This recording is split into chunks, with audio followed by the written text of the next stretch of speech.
le micro parce que vous êtes un peu trop loin, je crois. Et puis, voilà, je vais essayer de m'approcher un petit peu.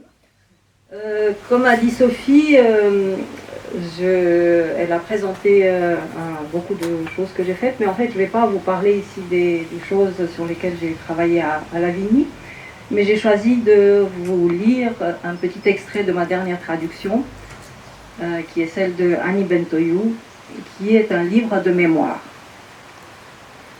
C'est un livre de mémoire qui couvre la période 44-59 en Roumanie. Je l'ai rencontrée par hasard, on va dire, et en fait, je me suis tout de suite attachée à cette œuvre. Mais elle a aussi quelque chose de particulier qui vaut la peine d'être dit. C'est qu'en fait, Annie Bentoyou a voulu écrire un roman sur cette période qui est vraiment une période de bouleversement profond de la Roumanie et de changement de régime et de l'installation du régime communiste dans ce pays. Pendant plus de 20 ans, elle a travaillé sur ce roman, elle a pris des notes, des personnages, elle s'est informée, enfin une documentation très rigoureuse, parce que c'était une personne très rigoureuse. Et ce roman ne prenait pas, il ne donnait pas. Et le temps passant, elle est plus âgée et en fait, après 60 ans, donc vraiment à un âge assez avancé, elle s'est rendue compte que en fait les événements qu'a traversé sa famille lui offraient la bonne matière pour ce roman qu'elle voulait faire, et que l'aspect fictionnel était en fait une fausse route. Et elle est revenue et elle a écrit ses mémoires. Qui se lisent effectivement comme un roman. Et c'est aussi une petite particularité, c'est qu'en fait elle suit ces événements, les événements qui ont touché sa famille, qui est une famille tout à fait classe moyenne, avec rien de particulier, on peut le dire, mais en particulier elle fait tout le temps des références de manière très rigoureuse, c'est un peu l'axe qu'elle s'est donné pour travailler sur ce livre, à l'histoire de l'époque, telle qu'elle apparaît dans les journaux, dans la presse de l'époque, dans les témoignages, enfin des choses précises. Donc c'est un livre qui n'est pas du tout sentimental ou qui s'apitoie sur lui-même. C'est un livre qui est concentré sur le fait de voir. Elle veut être un œil qui voit et un œil qui comprend. Alors le fragment que je vais vous lire se passe dans les années 51. L'auteur a 25 ans, elle est jeune mariée. Son mari est envoyé en service militaire prolongé à l'autre bout du pays. Et surtout, ils ont réussi à se trouver un logement dans un appartement communautaire, comme il y en avait à l'époque. Et cet appartement, en fait, appartenait à la tante de son mari. C'est pour ça qu'ils avaient réussi à y habiter. Et était occupé, au moment où elle écrit ces choses-là, par 9 familles. Une famille par pièce. Et aussi, au moment où elle écrit, cette tante, qui s'appelle Tante Aline, était arrêtée et se trouvait dans un camp de travail. Et puis, ce fragment pourrait s'intituler Scène de la vie communautaire, et il ressemble beaucoup au film des années 50 sur les appartements communautaires, avec toutes leurs aventures multiples et aimables ou pas, qu'on connaît peut-être. À côté de la nourriture et des vêtements, il y avait d'autres problèmes encore. Comme je l'ai déjà dit, la seule salle de bain de l'appartement avait été attribuée, pour faire fonction de cuisine, à la personne qui occupait l'ancienne chambre à coucher de Tante Aline, après l'arrestation de celle-ci.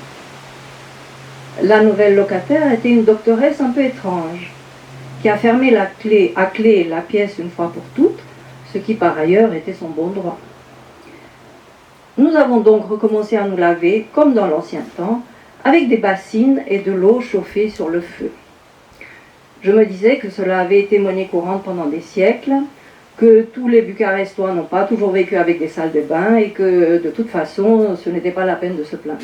Se lamenter m'avait toujours paru méprisable.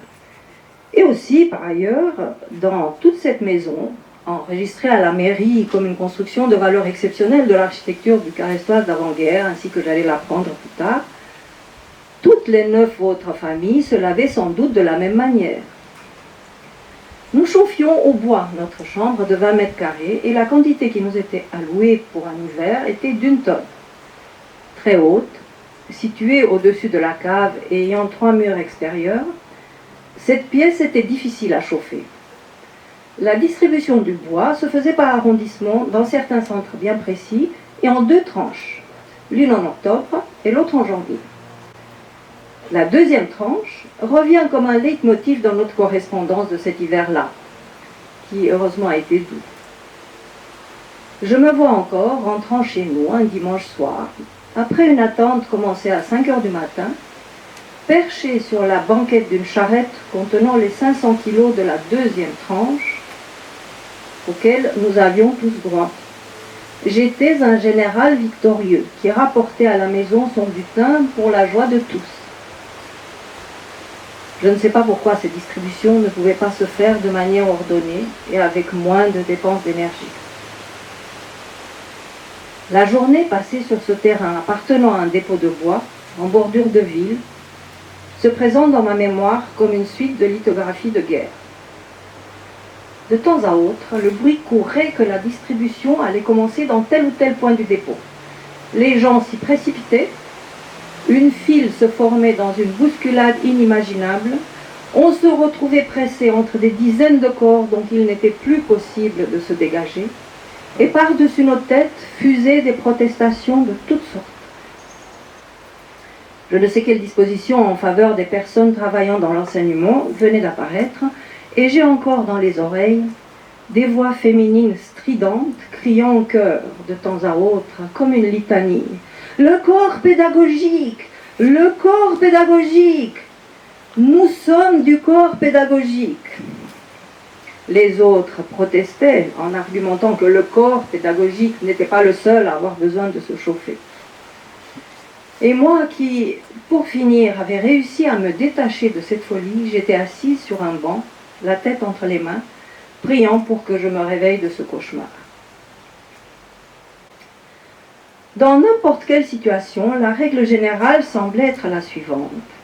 Si on entamait une action individuellement, on avait peut-être quelque chance de la mener à bien. Mais si plusieurs personnes y étaient impliquées, on ne pouvait plus être sûr de rien. J'en veux pour preuve le paiement de la lumière. Après l'arrestation de tante Aline, la tâche de constituer et d'afficher la liste avec les sommes à payer m'avait été dévolue, je ne sais plus pourquoi. La maison avait un seul compteur et une installation électrique tellement fragile qu'on ne pouvait brancher le moindre appareil sans risquer de faire sauter tous les plombs. Le décompte était ainsi tout simple, ou du moins c'est ce qu'il me semblait. La somme totale était divisée par le nombre de familles, chacune ayant une pièce, et tout le monde devait partager la consommation des 3 ampoules des espaces communs.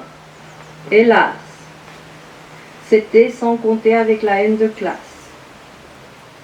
À l'étage habitait un couple qui n'hésitait pas à nous empoisonner la vie à la moindre occasion. Ceux du rez-de-chaussée, il faut tous les mettre dos au mur et les fusiller, comme ça, pom pom pom pom, criait l'homme en mimant l'action avec grand sérieux. Pas un mois ne passait sans que le décompte pour la lumière ne donne l'occasion, entre lui et moi, aux discussions les plus absurdes et les plus exaspérantes. Je le suppliais de faire lui-même le décompte, en jurant que je paierais tout ce qu'il me demanderait. En vain. Le décompte n'était pas juste, et il n'allait pas payer, mais il n'allait pas non plus accepter que quelqu'un d'autre paye à sa place. Il avait trouvé là une bonne occasion pour s'affirmer, pour tourmenter quelqu'un le peu qu'il pouvait. Pendant quelque temps, j'ai pensé qu'il avait pour tâche de surveiller les habitants de la maison et de rapporter directement à l'arrondissement du parti, dont le siège se trouvait vis-à-vis de notre maison, et où il allait souvent. Mais comment savoir maintenant? Sa femme avait déposé une plainte concernant ma machine à écrire, mais je l'avais heureusement enregistrée à la milice. En ce qui concernait mes travaux supplémentaires, ils provenaient d'institutions employant des collaborateurs externes. J'étais donc en règle et la plainte n'a pas eu de suite. Une autre fois, l'après-midi, en rentrant de l'usine, j'ai trouvé toutes les chaises et les petits meubles du hall du rez-de-chaussée empilés sur la table au milieu de la pièce, formant une invraisemblable pyramide désordonnée. Notre agitateur et surveillant, assis sur les escaliers dans l'entrée, semblait m'attendre.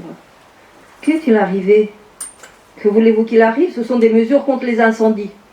Si la maison prend feu, nous qui habitons à l'étage, par où allons-nous sortir avec toutes ces chaises que vous avez entassées là? Ils avaient un autre escalier, une autre sortie séparée, mais cela n'avait aucune importance. Je ne sais pas ce qui se passait dans son esprit. Jouait-il la comédie ou croyait-il vraiment à ce qu'il disait? Des inspections avaient lieu souvent dans les maisons, en effet. Une ordonnance du Conseil populaire avait demandé que tous les greniers soient vidés et qu'ils contiennent seulement un tas de sable et une pelle au milieu. Je n'ai jamais su si cette mesure était juste une occasion supplémentaire de vexation pour que les gens se tiennent à carreau, ou si elle avait le sens plus sérieux d'empêcher quelques fuyards de se cacher. Pour en revenir au problème de la lumière, je dois dire que la doctoresse Duré avait elle aussi l'habitude de protester du fait qu'elle était parfois de garde à l'hôpital et que ces soirs-là, elle ne consommait pas de courant électrique. J'ai frappé une fois à sa porte et j'ai entendu entrer. Très surprise, j'ai dû avancer en faisant un véritable slalom entre des piles de casseroles et de vaisselle sale entassées directement sur le parquet, ou ce qu'il en restait. Peut-être que la pauvre femme était dépressive, oui, qui était à l'abri en ce temps-là. Le soir en question, elle a payé la somme sans opposer de résistance, mais quelques mois plus tard, nous avons tous dû nous débrouiller avec des lampes à pétrole pendant une dizaine de jours, parce qu'elle avait catégoriquement refusé de payer, et que la lumière avait été coupée dans toute la maison. C'est alors que tante Aline est revenue, et je ne sais plus comment la crise s'est résolue. Les aventures avec les bouteilles de gaz pour nos cuisinières étaient tout aussi palpitantes. La période de la guerre et les années qui ont suivi étaient bien lointaines, où il suffisait d'un simple coup de fil pour qu'un employé de l'entreprise centrale arrive, prenne la bouteille vide et la remplace par une pleine. Maintenant, après une commande, des jours et des semaines pouvaient passer sans que rien n'arrive. Si bien que les gens commençaient à aller à pied dans les diverses centrales, installés sur les trottoirs, dans les croisements. Madame Marie, petite et chétive, s'était liée d'amitié avec un certain Petre, qui, pour une somme modeste, lui rendait le service d'emporter, de rapporter à la maison une de nos 2 bouteilles. Sauf que, un beau jour, Petre est parti avec le précieux butin et n'est plus jamais revenu. J'ai alors proposé d'assumer cette tâche moi-même. Et un dimanche matin, j'ai pris la file des malheureux qui attendaient près de l'ancienne tour du guet. J'ai quitté la maison vers 7 heures du matin. Et on m'a ramené vers 3 heures de l'après-midi, dans un état inimaginable. Après 8 heures d'attente, debout, dans le froid, je m'étais écroulée subitement comme une pierre sur le trottoir enneigé, inconsciente. Pendant longtemps, j'ai ressenti ce chemin du retour, trempé jusqu'aux os et accroché au bras de 2 femmes qui ont eu pitié de moi, comme l'une des pires humiliations de ma vie. Je ne sais pas si j'ai eu raison. Les témoignages qui nous sont arrivés des prisons ont une toute autre force tragique. Après tout, cela ne fait pas de mal de constater notre peu d'importance et de voir nos limites. Voilà.